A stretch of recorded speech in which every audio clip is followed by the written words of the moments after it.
All right, episode 3.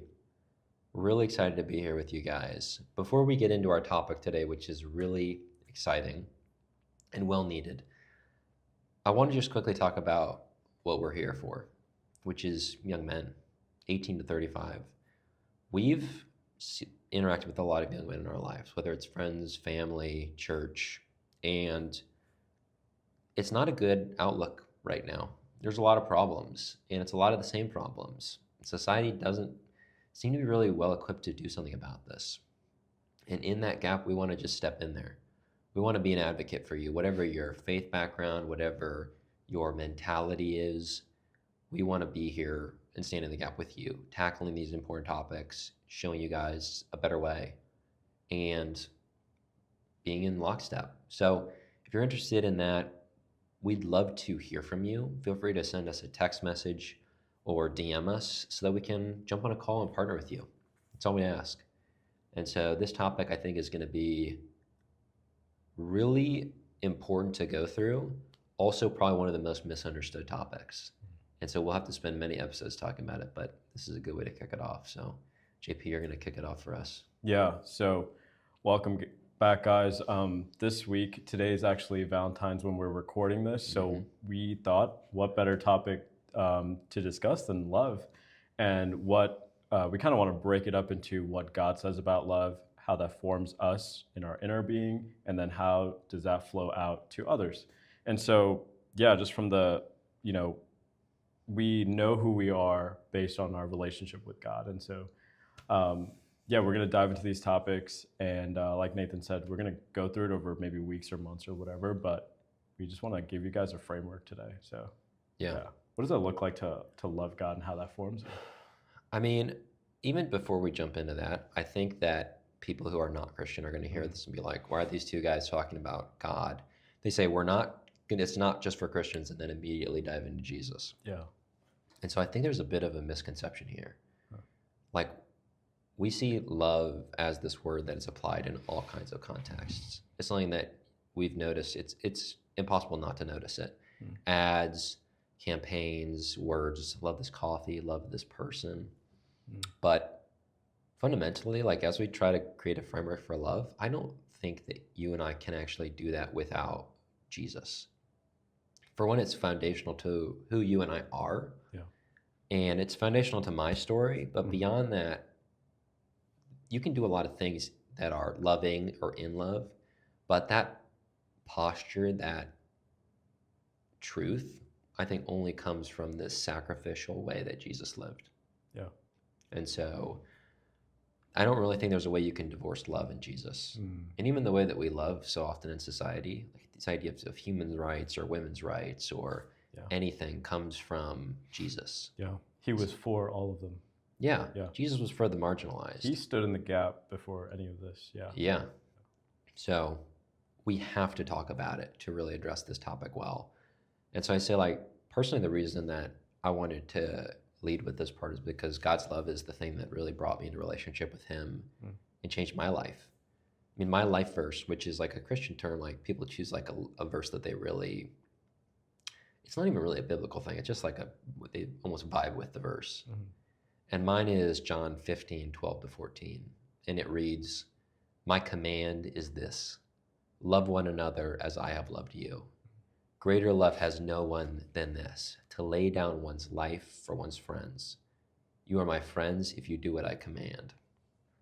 And like, I'll get into my testimony in another time, but essentially, like, I was a very cynical person, and I did a lot of things that were loving. Like, I volunteered. I was a musician at the time, so I'd play for like nursing homes and all these things. But my heart was not for it.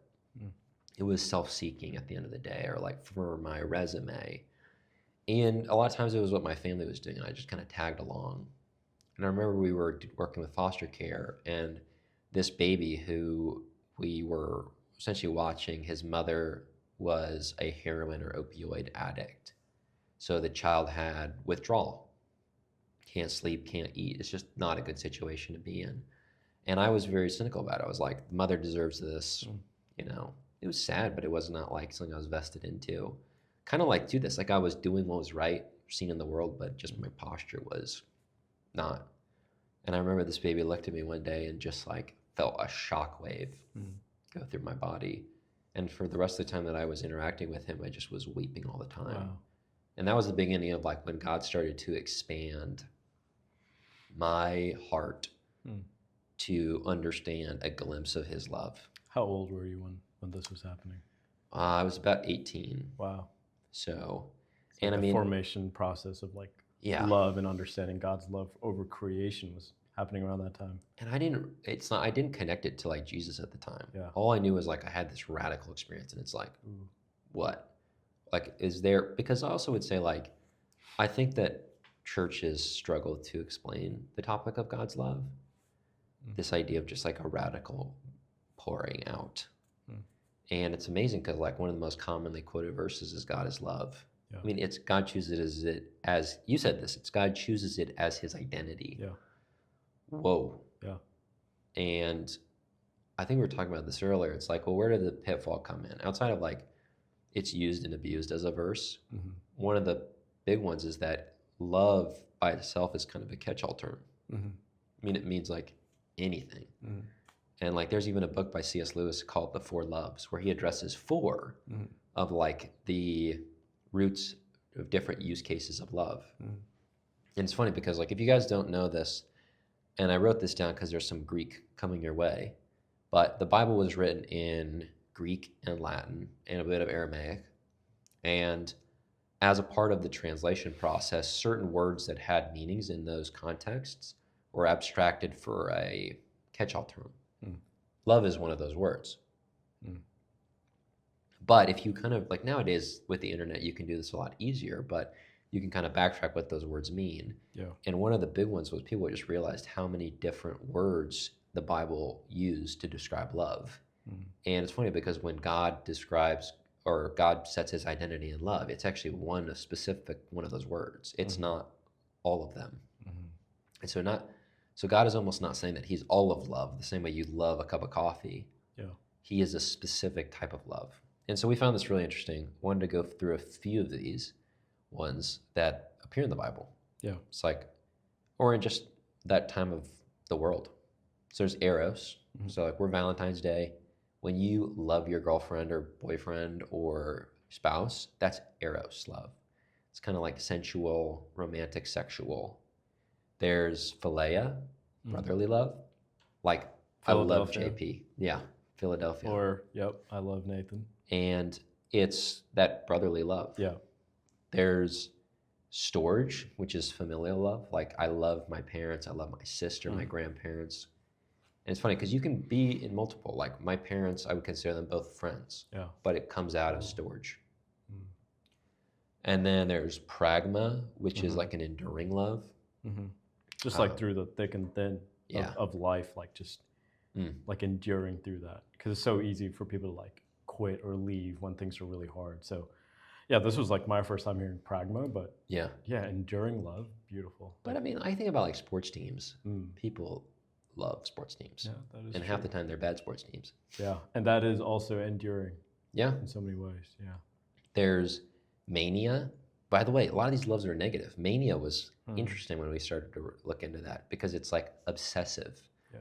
I think about like stalkers. Yeah. I mean, it's intense. Yeah. I also think like you can love someone with a bad heart posture or bad intent. Like you think you're loving someone well, but it's actually self-seeking and selfish intent. Like, what can they do for me? And don't you know that I love you? I'm doing all these things, but that is not what they want, you know? And so that also, I feel like mania describes that, like obsessed or like this intensity that it's not good in its proper form. I mean, think about it. You add a C to that word and you're a maniac. Yeah. I never would have thought of a maniac as somebody who embodied love. Yeah. Just a disordered one. Yeah. And then fellatio, which is like self-love. Something we're going to talk about a little bit, but also means narcissism. Yeah. Which I found really interesting. All about framework, heart posture, which we'll talk about too. Yeah. And then the one we really want to talk about is agape. That's the one that God is described as, and it's sacrificial love, pouring out for other people.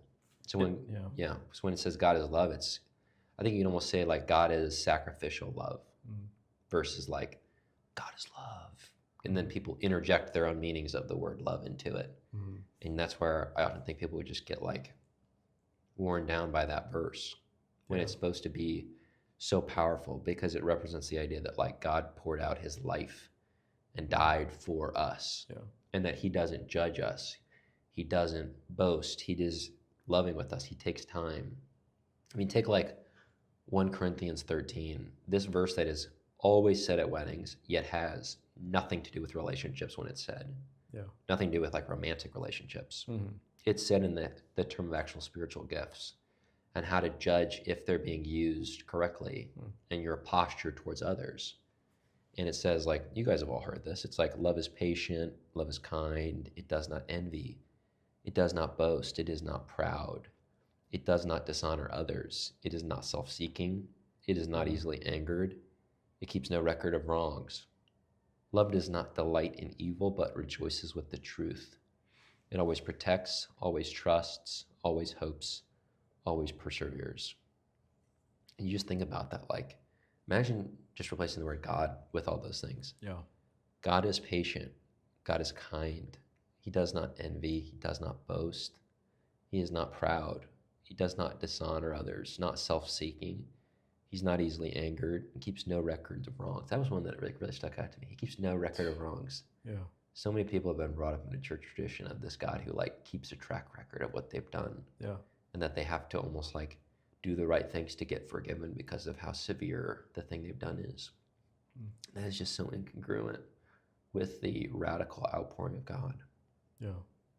I love how it is often said over weddings, or just, a popular verse on love or chapter on love. But when you start to really practice this into your own life, man, it is intense. I mean, the first one alone.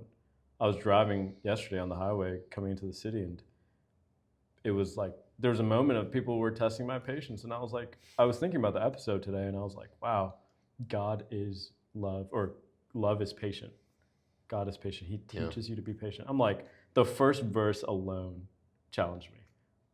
Just let alone the others, like it's not self-seeking. Like when you weigh it against yourself, that's why we'll often talk about how like you read the Bible, it reads you. It is not an easy thing to like do all of those things, but it is through the help of God that you're able to be all of those things. Now, we also did say we don't think you can marry love without, or we don't think you can divorce Jesus and love. Come on. Unpack that a little bit for us.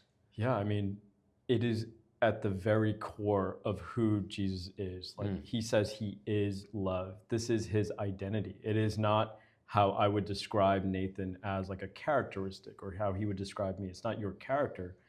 Yes, God models love, but it is who he is at the core. And I think that is why we know how to love, because he loved us first. We don't even have a framework for how to love somebody without that knowledge and truth in our lives first. Yeah. Okay, so God and Jesus and love kind of coming together. Now, we talk about self-love, which is, when I think a lot about self-love, I think about like the ads for like buying yourself jewelry, or like something new, something kind of cool. Or like a spa day, self-care day. Totally. Which aren't bad things. No. I mean, listen, if you want to buy me jewelry, I will accept. Okay. But I was just thinking about that. Like, we've talked a lot about your journey with self-love, and I think you've just got such a amazing perspective. It's honestly something I struggle a lot with. Not because I like deal with self-hatred, but there's a gap between like self-hatred and neutrality to yourself, occasionally being critical. And then I feel like there's also a gap that few people have crossed to self-love. And I think you're one of those people that's done that. And so I'd love to hear how you've done it. We actually have not talked about it a lot. So I'd be curious to hear more about it. Yeah, definitely. It is a huge part of my story. I would say a huge part of my formation. I mean, just going back in time a bit, growing up, I just had this broken view of love, I would say, Mm. broken worldview. A lot of it was stemmed from like the upbringing as well, and we could talk about that another day. But I just had this around 6 or 7. I just really wanted to love somebody romantically. Like I wanted to give everything that I had and be given that back. But it was so broken because I would let that person dictate if I was worthy of love. You know, I would Interesting, yeah. place that power in someone's hand. And one, it was so unfair to that person, but it was also unfair to myself and to little Justin and as he was growing with that like broken worldview, you know. And so if somebody gave me an affirmation, that was who I was. That is how my identity was formed or being formed at the time. And so I would say my heart, like, or I guess the intent was there. In some ways, it was good. Of like, man, I want to love somebody. But like as a child, like who should probably been thinking about like being a cowboy or a cop or something fun or a dinosaur. I don't know. Yeah. Like I was thinking about, man, I want to love somebody with all my heart, and I want to be loved, and that's all I want. You know. And you would think like the desire to be loved is not wrong, Mm-hmm. but it is. I find when people talk about it, they typically are telling the story of abuse, Mm. which is heavy.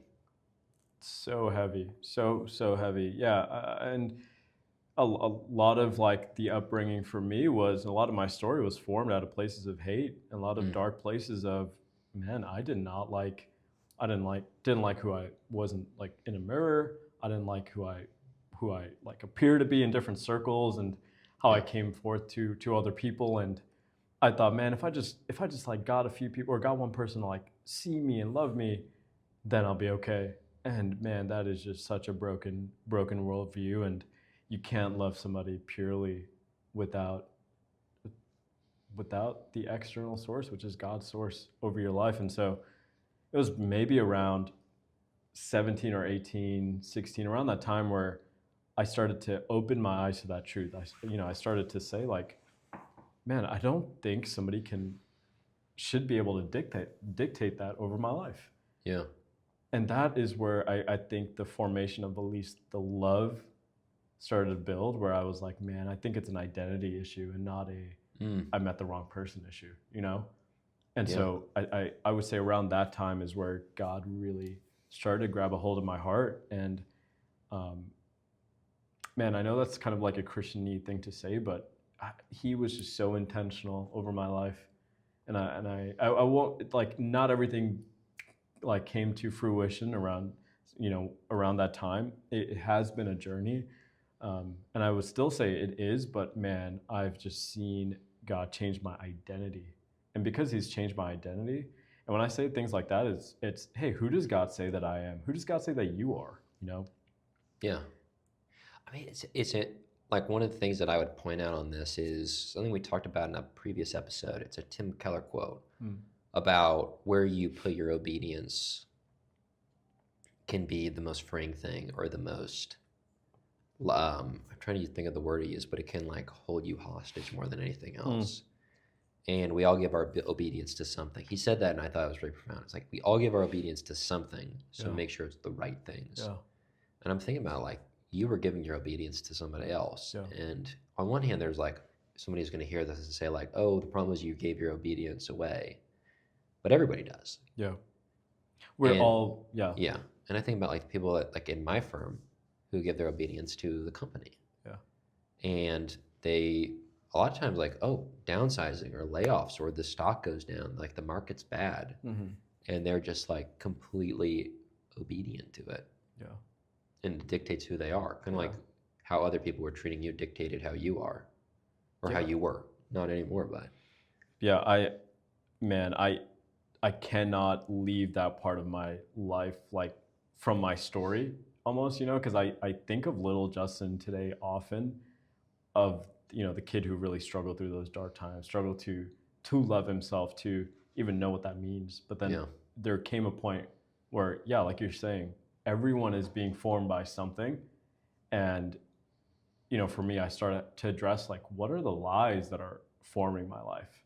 What are the fears, the identity things? Like, I mean, how truly like in despair did I have to be to say like somebody else tells me who I should be, Mm. you know? So yeah, it wasn't until like I started to see the truth of what God says about, hey, loving yourself. And that it's not how we see it in today's world, where it's tearing somebody down, but it's more so it's fully actually accepting the truth God says about you. And once you let that like seep into the very like cracks and pores of your life and your heart, you're able to then give that to somebody else. You are then able to love others well. Your brother, your friends, your partner, your coworkers, the stranger, the person on the street, or when you're driving, or that is how you're being able to you're able to change your identity and your worldview. Yeah. I mean, someone was telling me this analogy, which is like to love other people, it's like you're a cup almost. And you're filling yourself up with like this self love. And the way you love others is almost an outflow of the way you love others, out the outflow of loving yourself. Yeah. Now, I was telling a person, I don't totally agree with this idea that you have to fully have gone to the position of loving yourself to love other people. But I do love that analogy of like people who do have a really healthy balance of self-love are just always pouring out because it's just this constant state of overflow. Yeah. So, yeah, you don't. Yeah, I could see that too. I think I also just think you don't want to put all your eggs in another person's like basket. That makes sense. Like I don't want to say, hey, if this person doesn't love me, then I'm not lovable.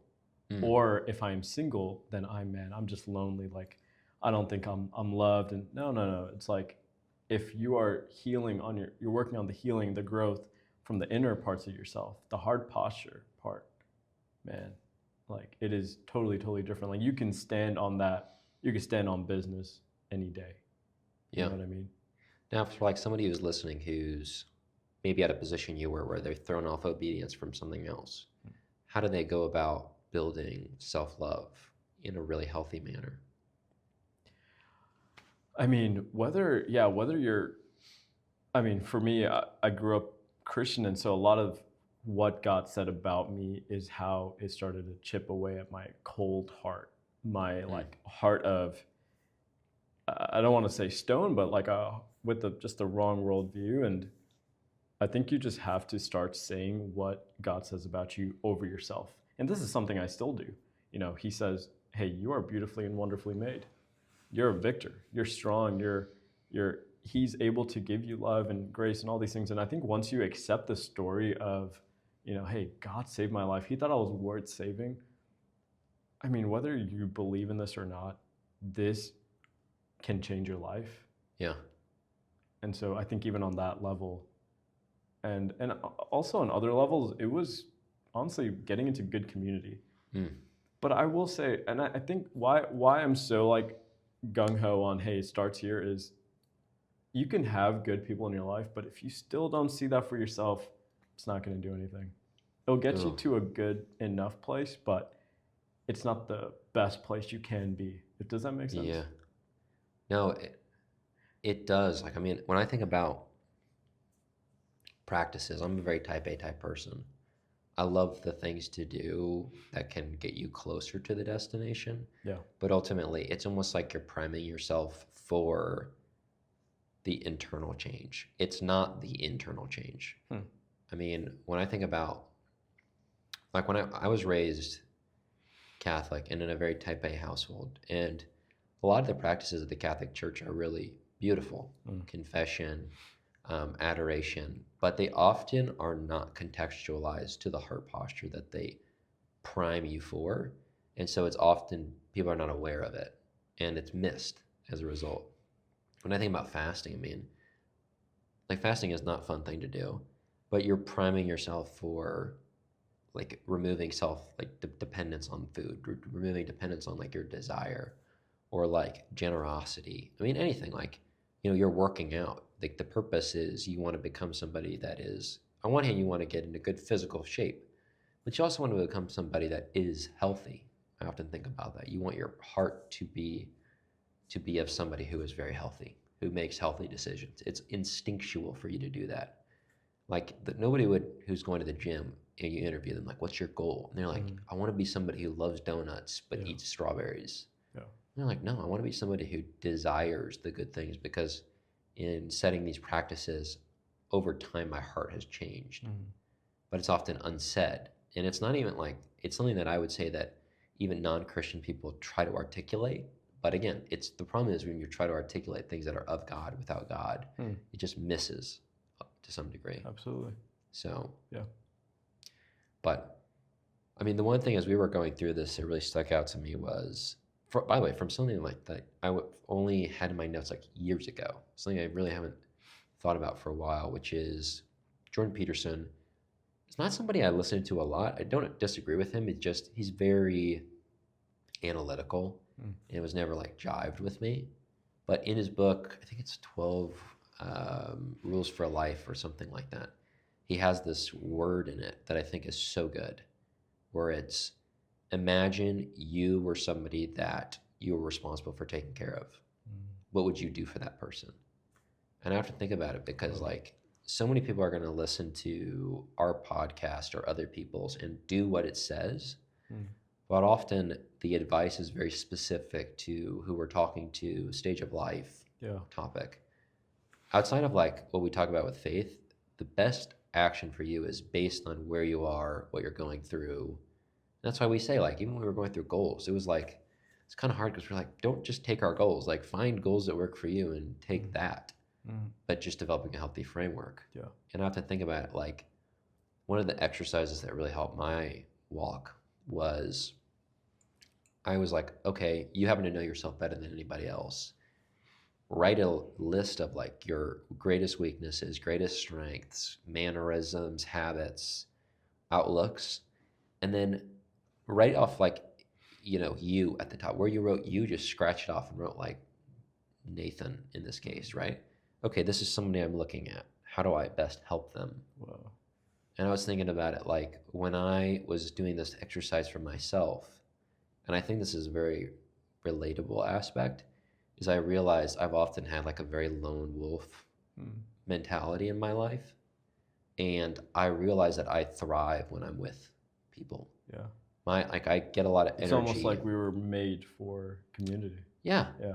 Crazy. But it only like, I mean, it's hard for me to articulate this, but it almost seemed like when I was thinking about myself, that never would have clicked in my brain. It was only when I was looking at myself on paper, as if it was somebody that I was trying to mentor, that I was like, oh my gosh, Nathan thrives in community. He does terribly when he's on his own. Why is Nathan always trying to do stuff on his own? That's interesting, because I see that as a great exercise, but I think of it as from the opposite lens from the way I grew up, which is it was hardest to love myself. And so if I wrote that on paper to describe someone else, I'd be like, man, I'm not treating this friend that great. Yeah. Except that's me.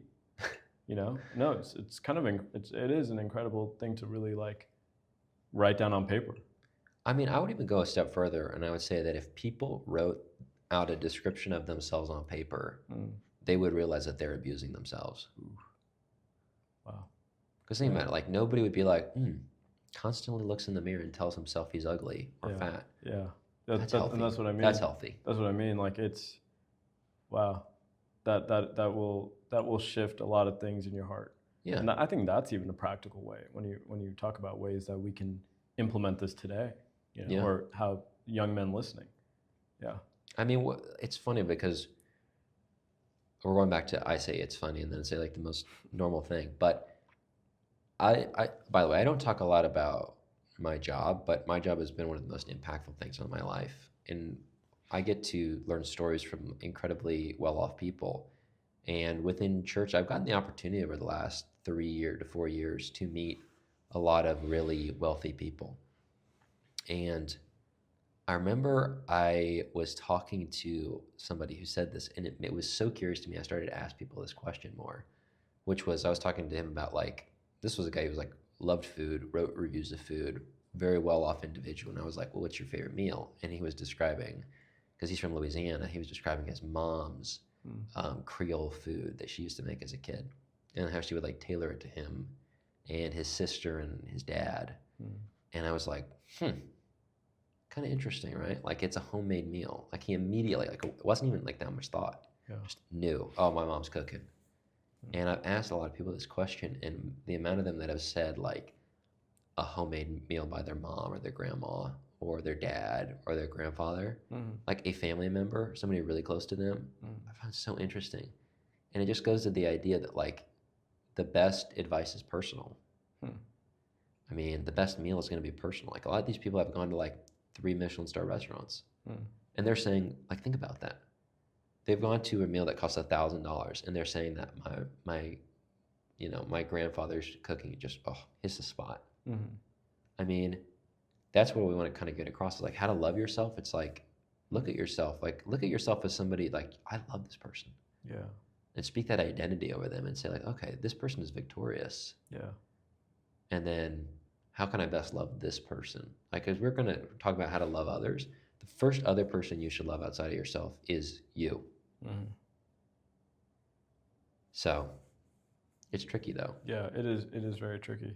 You said the person you love outside of yourself is you. Yeah, I think the first person that you should love, because I don't think people often associate themselves as somebody to love. Yeah. They often they'll be like, every person in the world, me. Yeah. And they don't link the two together. And I just find that like a little bit of a miss. Totally. It's a huge, huge miss. I think on days like today, like when we're thinking even celebrating like Valentine's Day or other like things and things like this, or big anniversaries or birthdays, whatever. Even honestly, even birthdays, sometimes I'm like, like too much attention. But man, what is the framework that I have about myself to celebrate? Because if I'm thinking to celebrate your life, I'm all in. Yeah. You know, how much more should I be maybe for like, hey, believe in yourself, you know? And yeah, I love that. I love that. I don't want to steer too off the topic, but yeah, I do think that's important to and share. I think it goes into what we're talking about next, which is like, how do you love somebody else? Yeah. I mean, we're talking about like loving yourself as somebody else, but kind of bridging that gap. How do you love somebody else? I mean, what do you think about this topic? Yeah, I think it's a heart posture. It is absolutely your heart posture. I think in today's world, actually not even today's world, I think over time, over like history, love I think is often associated, when you think of loving somebody, it's associated to like love songs and romance movies, The Notebook, all these things. And it's like, how can I love somebody? I do love a good rom-com. I do too. My favorite movie is The Choice.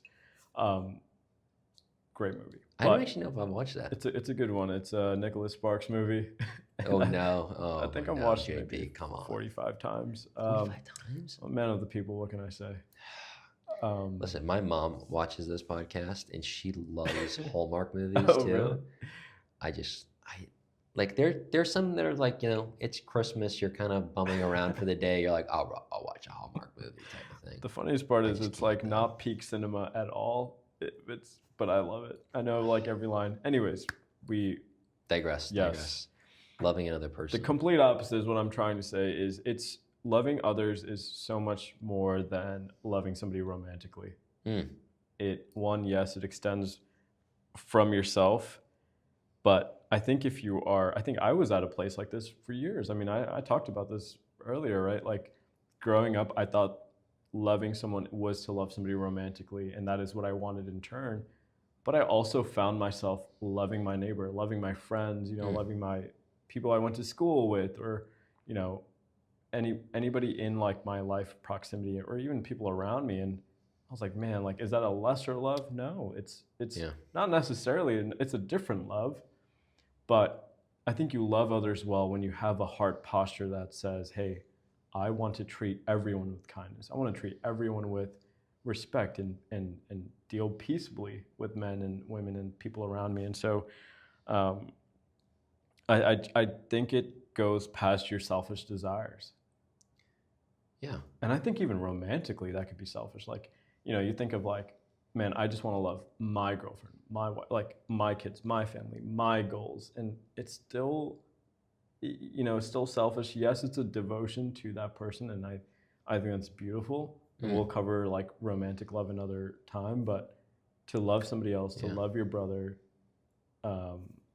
it is like it should extend out from yourself, Yeah. I mean, I would even say it to this, like even in myself, it's easy to recognize. Like I think like a lot of guys, and you're actually telling me about, I think a guy who was mentioning this, which is like, I was like, man, I wish I had a date for Valentine's Day. Then I'm like, that's not the right heart posture on it. Like the objective is to have a date on Valentine's Day versus I want to be with somebody that I can celebrate on Valentine's Day beyond how I already am celebrating them. Yeah. And you also see a lot of people that are in relationships and they only celebrate that person on Valentine's Day. Yeah.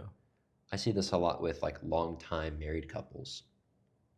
Just like there's no sense of sacrifice and appreciation. Yeah.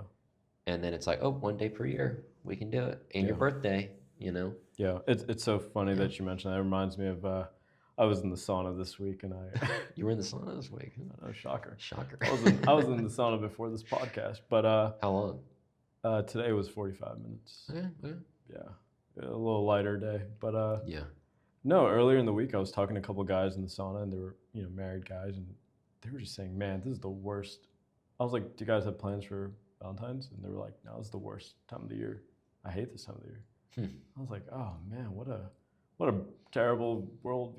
They're just married for years, kind of just happy that their partner, wife, whatever, is away for the weekend. And I was like, man, let me never like have a heart that's so calloused and sees like love and things like oh, I gotta do this, I have to buy this, like, and that's. But it's the majority. I mean, like we're going in. We had some like practical virtues of how to love somebody, but I almost think about it like I'm totally gonna botch these. I'm gonna try to give broad ranges because of it, but I think it's about 40 to 50% of marriages, first marriages, end in divorce.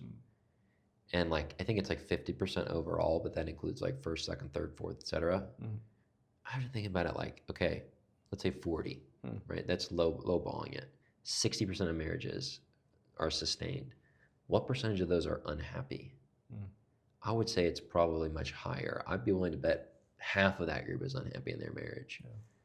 And it's just one of those things that just is like crushing to see. I mean, if you haven't seen this, I mean, it's almost impossible to not see this. Even at my workplace, I remember this actually, I never mentioned this to you, but it's a story that like, I was listening to this very senior person talk about getting back from, or I think his wife had been on a trip. He was just talking to some random guy in an elevator. Wife was on a trip, she comes home, she's like, oh, I'm not feeling that well. He's got a client meeting the next day, and so he tells his wife, or at least he told this guy what he told his wife, which is like, well, then you got to sleep in the guest room because I'm not going to take the risk of getting sick. Whoa. And I just heard this, and the other guy was like, you got to do what you got to do. And I was just thinking like, man, like that is not at all the way. Yeah. It's almost scary if that is what we call normal today, I think it is normal. Yeah. I mean, think about the fact, like, if somebody said that to me, and they're like, I had to tell my wife that, I'd be like, are you joking me? Yeah. Like, you're going to treat your wife that way? I wouldn't treat my friend that way. If I treated my friend that way, I would expect them to beat me in the fit, like slap me or something like that. I will. Oh? Yeah. Awesome. You'd probably jump on that opportunity. But it's just a ridiculous statement. Yeah. I mean, but this is also a post-Christian world. Yeah. I mean, everybody wants to say America is a Christian nation, but we try to take what we want and then we leave what we don't. Yeah. So we've steered far from the path, but that's why we're here. That's why we want to help you guys. But okay, the virtues. Yeah. So there's a lot of virtues of how to love somebody, but we put together 4 that we think were like really impactful in our own lives. Yeah, like all encompassing. Yeah. And also we try to keep these broad enough that you can find a way to start them today. In fact, we'd encourage you, find a way to do one of these today. Because again, this is not romantic necessarily. You can do this with your friend. You can do this with yourself. You can do this with God. Yeah. So there's just an invitation there. Yeah. So the first one, presence. Okay, so this is one that I think, especially for young men, this is a hard one to conceptualize because I think men are often put in the camp of like actioning, doing, executing. And when I think you think presence, you think like hanging out with somebody. I would say that this is beyond that. When I think of presence, I think of almost active focus. You're just being there in the moment. Like, I think somebody who does this really well in my own life is a friend of mine from work, Joe. I've talked with Joe all the time. He's a mentor. He's like, in many ways, a father figure. And Joe, whenever I'm with him, he is present with me. He listens to me. He doesn't just, when I tell him something, he doesn't like immediately try to say something. He'll just process it. And I really treasure my time with him because it's a gift. I mean, he's very present. Yeah. It's something that really startled me a little bit because it was not something I was used to. I was going to say it stands out to us because it's not Yeah. the way of the world today, you know? Oh, yeah. I mean, I remember I was telling him a situation once, and I teed it up for him to say something afterwards, and he just sat there. And I was like, what do you think? And he's like, oh, you want my perspective? Like it, and it's not because he's like not focused. He's so focused. So interesting because I think so often when I'm talking to somebody today as well, even you, when I talk to you, I'm like, oh man, I'm sorry, let me just get through this quick, or oh, Yeah. let's forget about it. But then even you tell me, you model this so wonderfully as well, and you're just like, no, tell me. Yeah. Like, it is such a rarity, but we don't want that to be rare anymore. Mm-mm. We want No. we want to listen. We want to pause. We want to slow down. And, you know, I think it's so, I think what happens today is you have a conversation with somebody and they're like shifty eyed or like, Oh, yeah. or, hey, let me tell you what I think about this. And this is what you should do. Yeah. No. Just listen.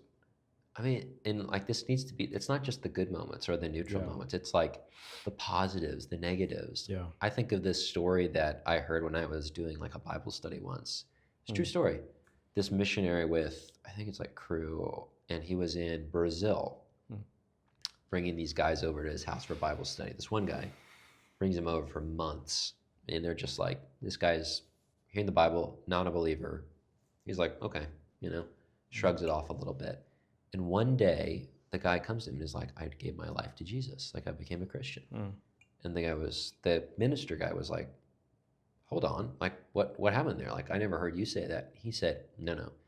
He said, we were meeting one day, we were reading the Bible, and your wife came home, and she was not having a good day. And you excused yourself. You told me that we'd probably have to break off for the day. And you just went up there, totally forgot about the fact that I'm in your living room. You just went upstairs and sat with her. And he said, and you didn't say, he said, I listened, I stayed and listened because you didn't say a single word to her.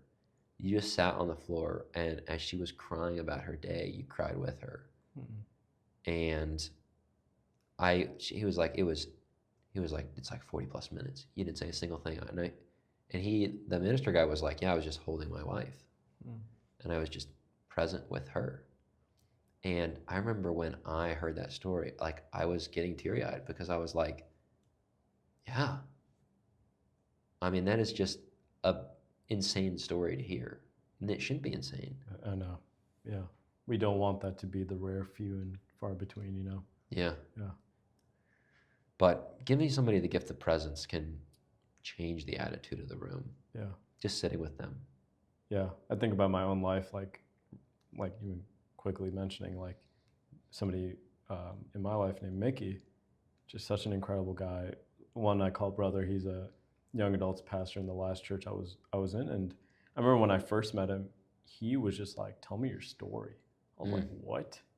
Who does that in today's society, in New York, in, you know, the way we live today? And he was like, wanted to hear it all. And the last thing he said, first time meeting him, he said, welcome home. Like, you're home. I was like, whoa.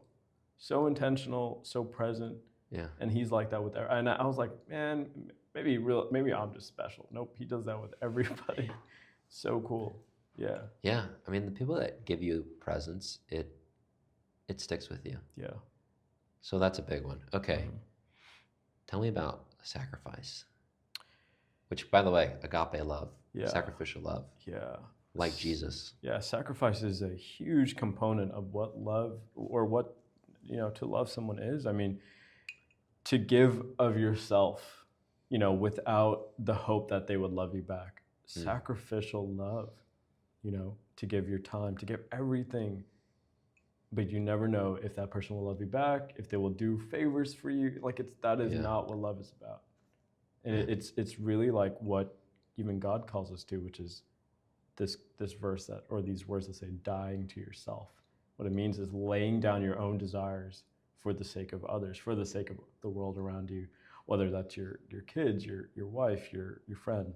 Yeah. What does that look like in your own life? Yeah, I mean, we spent some time thinking of examples, and Yeah. my parents just came directly to my mind. Mm. Every parent does things like, it's a mosh podge of like when people tell stories of their parents, but my parents, like the biggest word that comes to mind is sacrifice. Mm. Like we moved around a lot as a kid. We were following my dad's job. And I just remember how my parents were always pouring out for us. They wanted the best for us. Yeah. They would spend time with us going through homework or just sitting with us and asking questions. Yeah. I mean, money, obviously. Like they wanted us to go to every program, every sports thing. Yeah. They would hear the things we were focused on, and they would do things that sometimes affected their reputation. I mean, I think of like one story where my parents were really involved in this school that my sister, I think, and I was going to, but I'm a little younger than my sister, so I don't know if I was old enough to go there. Could be wrong. And the teacher of her class was blind, and a nun, by the way. So interesting how that even happened.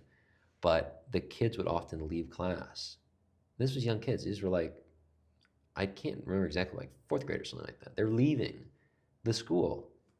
And it became a really big problem, and none of these people would say anything, and my sister was concerned. And my parents, who reputation, being a part of the community, they essentially were like, this is a problem, we need to do something about it.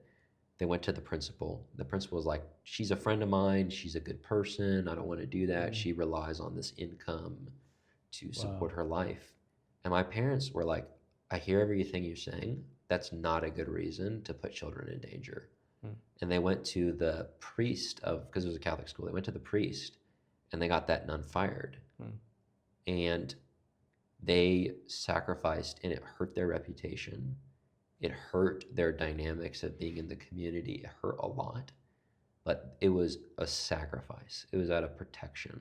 And I often think about that verse. It's like always protects. We even have it written here. Always protects, always trusts, always perseveres. Yeah. That is what they modeled, I think, really well. Wow. That's really beautiful. Like, I think I don't often marry the two terms together. Like a love that sacrifices, because I often think it's like, oh, a self-sacrifice. But man, like hearing that story about your parents, I've never heard that story. It's beautiful. Like, no, that love was to protect others, and I think that's really beautiful. And yeah, like maybe we go into the third virtue, which is intimacy. I mean, I feel like this word is thrown around today as well, like a lot of words. But intimacy, what does that even look like in friendships? Intimacy is when you go deep, like you hear the deepest parts of somebody's story, their day, what they're going through. You want to get past all the surface level things, and you want to really walk in life and walk in alignment with their story. And what does that look like in your life? I mean, listen, it's our relationship. Like I even think about just, we know each other really well, and we get to be around each other. And I think about like when we even hang out, like we'll go do random things, walk around, grab coffee. That to me is a sense of intimacy. Now again, intimacy, like you were kind of connoting, connoting, is that a word? Connotating? Maybe. I know what you mean. I think they know what you mean. I hope so. At least I think it's intentional. I think, right? Like, but I also think people use that word for like, they often think like, oh, intimacy, like sexual. No. Like that is like a component of intimacy, but intimacy just means closeness. And I think guys often struggle with that. Yeah, I think it's like I said, it's past like the surface level, breaking that stigma of, oh, we got to only talk about sports, or we got to only talk about women in like a negative way, or like Yeah. XYZ. And First of all, it's- you never should do that anyway. yeah, But absolutely. yeah. No, it's about going to the deepest places, to be intentional, Uh, to be like, hey man, I'm with you in this. mm, Give me like the worst parts of you, the best parts of you. That's what I love about our friendship too. It's like, man, on my best and worst days, I'll just go to Nate and like say, hey, this is what's going on. It's like, man. And the first thing you do before you tell me what you think is you remind me like what God says about me first. And it's like, whoa, that is like in a year and a half, like through our friendship, that's changed a lot of my own view. And I mean, I talk about you to so many of my friends now. yeah. And so As do I. totally, yeah. Yeah, and I think it's hard to be intimate with a lot of people. I know that actually sounds so funny because again, we use intimacy in the sense of like more physical intimacy, but like I would actually use it as a good example because we see a lot of women and men who were very physically intimate with a lot of people give testimonies and they'll talk about the pain that it brought to them. Wow. And I think it comes from like, oh, they were physically intimate and then nothing happened, no relationship happened. Yeah. But that's still like there was intimacy and then there was no follow through. Yeah. Intimacy is a very vulnerable state. Yeah. And if it's not respected or followed through, it can be incredibly damaging. Yeah. Like if I were to tell like there are people I've told things to people at my workplace, and if they were to tell it to somebody else, it'd be like, oh, that stinks, right? Yeah. But like if you were to tell something that if you were to go behind my back as somebody that I would consider to be like an intimate brother, it would hurt really badly. Yeah. And that's what I've seen so many times, like even like when I've been in relationships, even romantically, because I feel like I wasn't always good about the friendship component of intimacy, but I often was better about like relationships because that's something I saw modeled. And I would get really deep with somebody in a relationship across the board, and then the relationship would end. And it would feel as if I was like broken. Yeah. Because you bore yourself to that person. Yeah. I think as you were saying that, it made me think of this word access. It's like what you give a person access to, Yes. Like I was thinking about like, man, if intimacy, like, yeah, obviously it's a brotherly love between us, but man, it's access. It's when you share things with me, you're giving yourself access. And like, I'm giving you access, like to my heart, to vulnerable places that stays here, that stays in a safe space, a space of no judgment. Like, wow. Yeah. Yeah. Okay. One more virtue. One more. This is the OG for men. Men love this one. Okay. There's so many jokes about this from women, especially with dating. So counsel and wisdom, I put a slash on fixing things. I feel like the disordered version of this is like, oh, I'm having a problem. Let me fix it. Yeah. But there is something to be said about when you're looking for advice and somebody can speak into that moment very precisely. And by the way, I think a prerequisite is some degree of intimacy. But I think about two people that do this really well in my life. I have a friend named Jackson, who's actually one of the guys that just covers my life. He knows a lot about me. And a friend of mine, Ben. And I would consider these to be both people I really look up to spiritually. And when I'll often go to them with the situation I'm going through, and they will have a way to speak into it that just like, wow, like there's a level of weight to it. Now, I also have given them a lot of obedience. So like a lot of times I trust their wisdom so much that oftentimes I'll just find a way of doing it. But I think it comes out of the fact that I know that they are wise people. Their counsel is good, and it will lead me to a good direction. I think in terms of, not all counsel is good, but wise counsel that knows you, it's powerful. Yeah. Like when you speak into my life, like there are moments where I'm looking for advice and you speak into it and it's like, whoa. So it's so interesting because I think when I'm saying something to you or to a friend that I so love with all my heart, in my head I'm like, oh man, I hope this person doesn't think I'm giving like unsolicited advice, but I always say, like, man, I feel like this is what God wants to tell you. Yeah. It's like his truth too. And I think the safest place you could find yourself sometimes, especially with like whether it's a mentor or a friend, like you were saying, like Ben and Jackson or whoever, it's like when they're not, you don't feel like they're pushing their agenda or their counsel because they feel like they're right. But it's like either like, man, that's helped them, or hey, this is from like a truly a posture of like humility too, Yeah. you know? No, and that's the other thing. They never like are forcing me to take it. Yeah. It's coming from a place of like they're looking for my eternal best interest. And it's like, that's a good place to hear things from. Yeah. So, oh, well, and listen, I mean, as we kind of come to a close a little bit on this, we're talking about this idea of love. And I want to circle back to this point about like, you can't divorce God and love. And for a lot of people that are listening, maybe you've never heard of Jesus. Maybe you've never heard of the love of God. And beyond this moment right now, we'd encourage you to go and look it into it. Church of the City, Philip Anthony Mitchell. Find just people that are speaking into the situation. John Mark Comer. Francis Chan. Yeah. Huge. So don't let this be the end of this part of the journey. But what I would also say is God's love is beyond anything that we can put words to. We try, but we can't. It surrounds you. It is so loving that he sent down his son, his word in flesh, out of a sake of love. One of our friends, Ellie, was pointing this out. Just this love beyond understanding poured out for the sake of your life. That by believing and trusting in him, that you get access to be a beloved son or daughter in his kingdom. That is a promise.